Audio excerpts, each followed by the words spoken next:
सांगली, मिरज आणि कुपवाड महानगरपालिकेच्या वार्ड क्रमांक 2 मधील मानधन तत्वावर असलेले सफाई कामगार मनोज जगताप यांना मेलेले कुत्रे हे लवकर का उचलले नाही म्हणून या कारणावरून महेश रजपूतने मनोज जगताप यांच्या डोक्यात लोखंडी बारने हल्ला करून गंभीर जखमी करण्यात आले. महेश रजपूत याने स्वच्छता कर्मचारी महिला कामगार यांचे अंगावर दगडफेक करून तसेच शिवीगाळ केले. सफाई कामगार मनोज जगताप यांना मिरज सिव्हिल हॉस्पिटलमध्ये दाखल करण्यात आले आहे.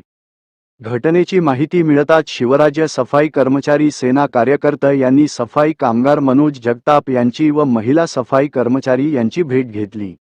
या विषयाचा शिवराज्य सफाई कर्मचारी सेना सांगली जिल्हा अध्यक्ष रमेश लाड, शहर अध्यक्ष प्रशांत ढंग, जिल्हा उपाध्यक्ष पेद्दाना मद्रासी यांनी संघटनेच्या वतीने जाहीर निषेध व्यक्त करण्यात आला. तसेच सदर व्यक्तीवर कठोरात कठोर शासन करण्यात यावी अशी मागणीही करण्यात आली.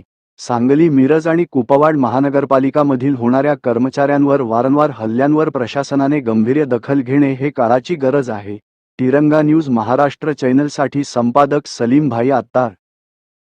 आज दिनांक 29/3/2025 रोजी मिरज सांगली मिरज कुपवाड महानगरपालिकेतील विभागीय कार्यालय 4 कडील कर्मचारी मनोज जगताप यांच्यावर एका व्यक्तीने काम करत असताना डोक्यात लोखंडी रॉड मारून जखमी केलेला आहे.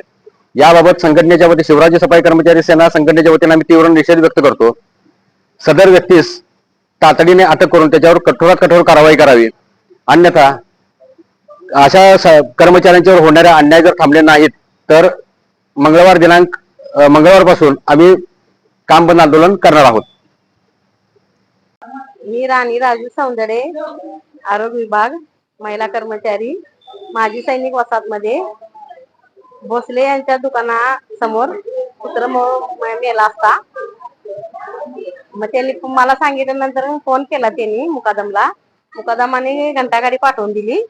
एवढा का वेळ नाही, कुत्र उचलायला लागले म्हणून त्यांना घंटागाडी कर्मचाऱ्याला पायावर काठी आणि डोक्यात रॉड घातले आणि मला शिवीगाळ केलेली आहे.